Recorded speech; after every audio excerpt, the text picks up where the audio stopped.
All right, go ahead. You had Carrie Nation questions?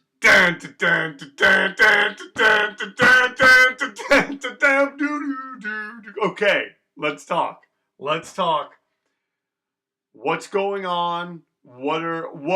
Explain how this is possibly happening. Please tell me. Well, to me, this whole thing is still fairly amorphous. And when I was first told about it, or asked how I felt about doing a Carrie Nation set, I was told that it would be March 29th. Now it appears that it's going to be June 22nd. And the purpose of it is, sort of a memorial for Big Frank Harrison. I guess June 22nd is his birthday.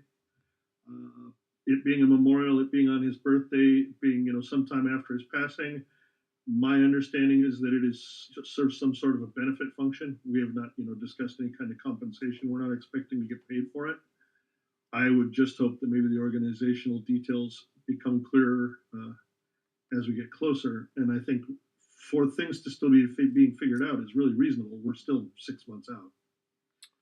Well, I remember when the plan was for March 29th, and originally my band, Ice, was going to open, but I'm not going to be here on the 22nd. So you kind of make it your mission in life to not be in town when my bands play. That highly untrue, and the reason why is, I mean, you were probably aware of this at the time. Maybe you've forgotten about it over the years, but like Carrie Nation was essentially the band that like sucked me into this whole like music scene. Like I saw you guys at the country club, and then you and I talked, and then I was like, oh, like, it's just that immediacy of hardcore was what I was like, wow, like the singer comes off the stage, you can actually talk to the singer. And then I showed up at the show that you guys played with Haywire at Spanky's in Riverside a few weeks later, and you remembered me, and we still talked.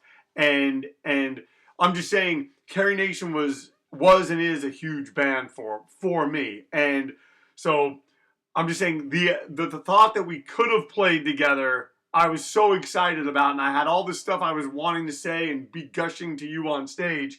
Now we're doing it in our bedrooms over Zoom. But well, I mean, obviously, I'm just giving you a hard time about your attendance. I think most people who watch this probably grasped it. No, totally. Pretty good friends. Oh, we're the best. We're the best. I mean, it's me, Gavin, and you, and Anthony. Maybe me a little ahead of those guys, but yeah.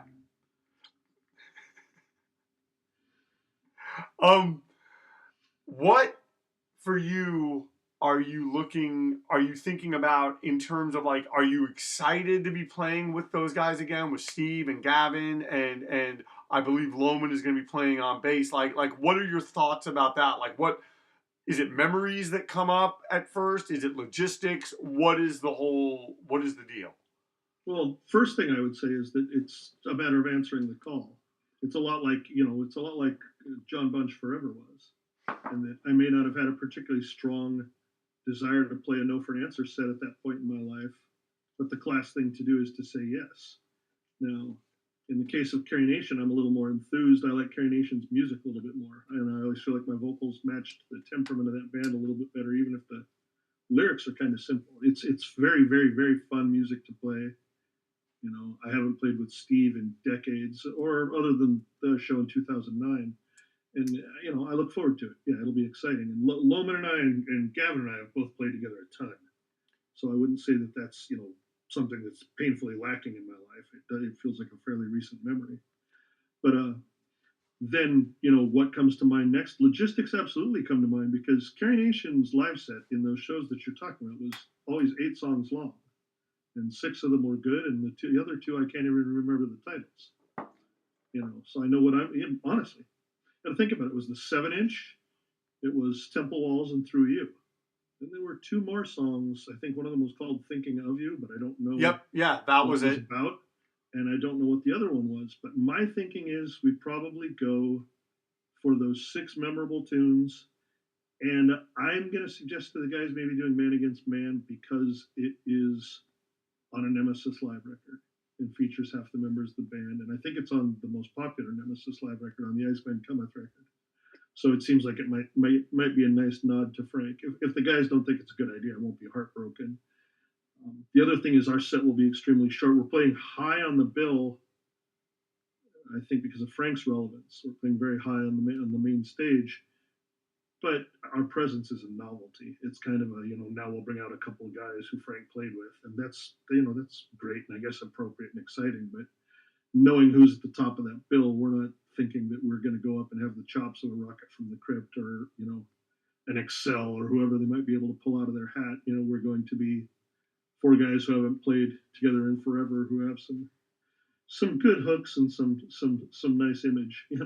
Well, and another thing is, I mean, you guys are, some guys that Frank played with. However, for Frank, I don't think I'm saying anything no one isn't aware of. Like, that was that band was a major deal for him, and I think obviously had he been given his way, that band would still be playing. Like Well, I'll tell you two things. It was a bigger band to him than it was to us at the time.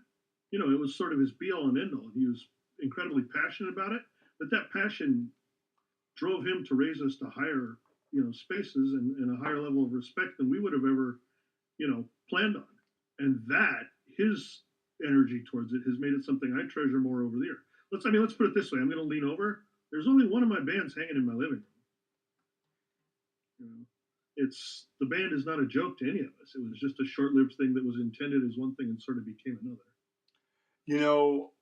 Is the fact that you're playing with Gavin again, and like for me, when I got into the scene, it literally was you guys were sort of talked about as like one thing, Dan and Gavin.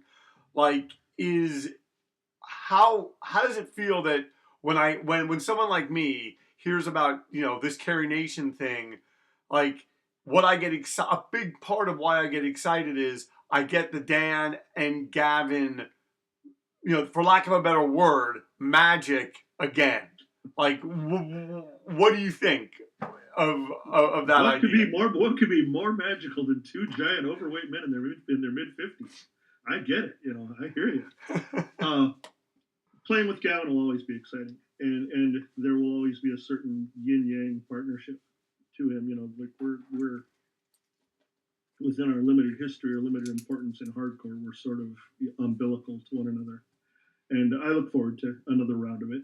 I know I'm much fonder of playing live shows than Gavin is, but Gavin is much more prolific as an artist, whether it be visually or even musically, than I am these days. And Gavin still writes really interesting music on a regular basis. And talk about, the art for art's sake guy.